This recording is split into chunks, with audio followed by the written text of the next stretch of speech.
Telugu digital media network లో political కేటగిరీలో number 1 కేవలం 72 గంటల్లో 1,50,00,000 వ్యూస్ పైగా పాపులర్ టీవీ నెట్వర్క్. చంద్రబాబుతో పీకే భేటీపై వైసీపీ శిబిరంలో ఎందుకంత కలవరం అంటే ఏం చెప్తారు? ఓడిపోతారని భయం. ఉన్న సీట్లు వాళ్ళకి 23 సీట్లు వస్తాయి అనుకుంటున్నాం. ఆ 23 కూడా వస్తాయా రావా? ఈ 170 అంటున్నాం, మొత్తం 175 వాళ్ళకి వెళ్ళిపోతాయా?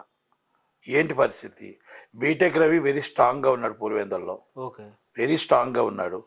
బీటెక్ రవి కడపలో అందరూ ఆదినారాయణ రెడ్డి స్ట్రాంగ్గా ఉన్నాడు, చాలామంది స్ట్రాంగ్గా ఉన్నారు. సీఎం రమేష్ స్ట్రాంగ్గా ఉన్నాడు. ఓకే, వీళ్ళందరూ బీజేపీలో ఉన్నారు కదా అనొచ్చు. మేబీ అందరూ కూడా చర్చలు జరుగుతున్నాయి, బీజేపీని టీడీపీ రమ్మని రిక్వెస్ట్ చేస్తున్నారు. మళ్ళీ రావడానికి అవకాశాలు ఉంటాయి, వస్తాయి. రాజకీయాల్లో శాశ్వత శత్రువు శాశ్వత మిత్రులు ఉండరు. ఎందుకంటే రమ్మని రిక్వెస్ట్ చేస్తున్నారు టీడీపీ వాళ్ళు, మళ్ళీ రావాలని కోరుకుంటున్నారు, వస్తారని మేము అనుకుంటున్నాం. ఇప్పుడు చంద్రబాబు పీకే భేటీ వైసీపీలో అసలు ఏం జరుగుతుంది, అలాగే ఏపీ రాజకీయాల్లో ఎటువంటి మార్పులు ఉండే అవకాశం ఉంది? ఏమండి, ఏపీలో 2 మార్పులు ఉంటాయండి. జనసేన టీడీపీ గవర్నమెంట్ వస్తుంది, వైసీపీ ప్రతిపక్షంలో కూర్చుంటుంది. 23 సీట్లు కంటే ఎక్కువ రావు, ఇది వాస్తవం. ఓకే, అంతే, అంతకన్నా ఇంకేం ఉండదు. బీజేపీతో పొత్తున్నా పొత్తు లేకపోయినా YCP and Janasena party government form చేస్తుంది.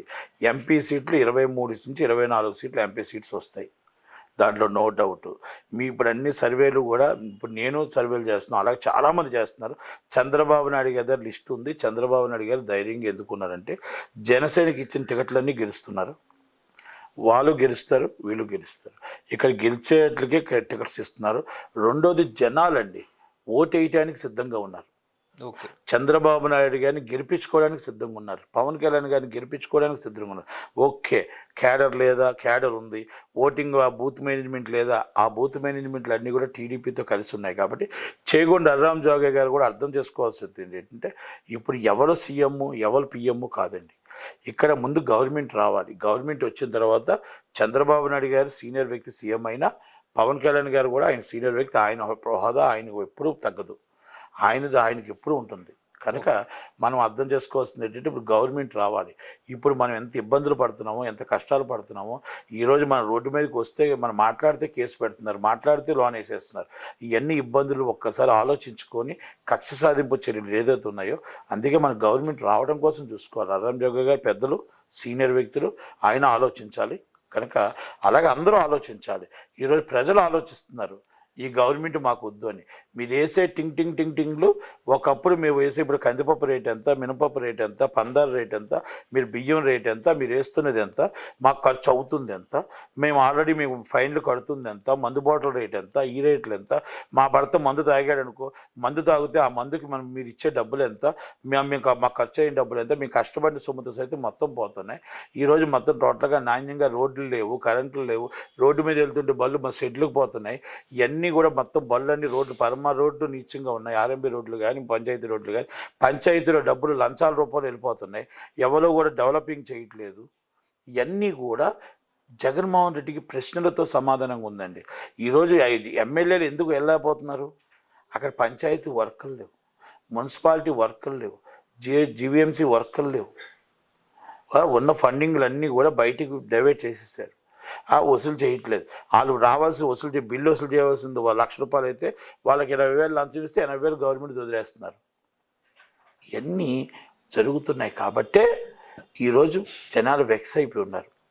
మనం చెత్త తీయాలంటే 100, చెత్త వేయాలంటే 100, చెత్త పన్ను 100, ఇవన్నీ ఒకటే కాదండి. ఒక్కదానికోసం చూసుకుంటే ఒకటిగా గ్యాస్ సిలిండర్ ఎంత, పెట్రోల్ ఎంత, డీజిల్ ఎంత, మనం వేస్తున్న ఏపీ ట్యాక్స్ ఎంత, వాళ్ళు ఇస్తుంది కాదు, మనం వేస్తున్న ట్యాక్స్ ఎంత, దాన్ని మనం ఎందుకు తగ్గించలేకపోతున్నాం? ఇవన్నీ మనం ఎందుకు చేయలేకపోతున్నాం? గవర్నమెంట్ హాస్పిటల్ ఎందుకు డెవలప్ చేయలేకపోతున్నాం? ఆరోగ్యశ్రీ అంటున్నారు. ఆరోగ్యశ్రీ వస్తుంటే అక్కడ మనకి ఎంతమందికి ఆరోగ్యశ్రీలు ఉన్నాయి, ఎంతమందికి రేషన్ కార్డులు ఉన్నాయి? ఓకే, నిరుద్యోగులకు ఎంతమంది నిరుద్యోగులు ఉన్నారు? ఈరోజు మనం ఎంత డెవలపింగ్ చేసాం, ఎన్ని పరిశ్రమలు తీసుకొచ్చాం 5 సంవత్సరాలు. పోలవరం ఎందుకు పూర్తి చేయలేకపోయాం? పోలవరం 1 సంవత్సరంలో పూర్తి అవ్వాల్సింది, ఈరోజు పోలవరం ఎందుకు పూర్తి అవ్వలేదు? పోలవరం మీద మనం అసలు ఏది కూడా ఇన్వెస్ట్మెంట్ కూడా ఎందుకు చేయలేకపోయాం? ఈ 5 సంవత్సరాలు మాట్లాడుకుంటూనే వచ్చాం, కానీ ఏమైనా చేయగలిగామా? మనం ఏ ప్రాజెక్ట్ అయినా కట్టగలిగామా? ఏ ప్రాజెక్ట్ అయినా చేయగలిగామా? ఏం మనం చేసాం? ఈరోజు ఏమైనా ఒక పరిశ్రమ తీసుకోగలిగామా? ఒక పరిశ్రమ పూర్తి చేయగలిగామా 5 సంవత్సరాల్లో?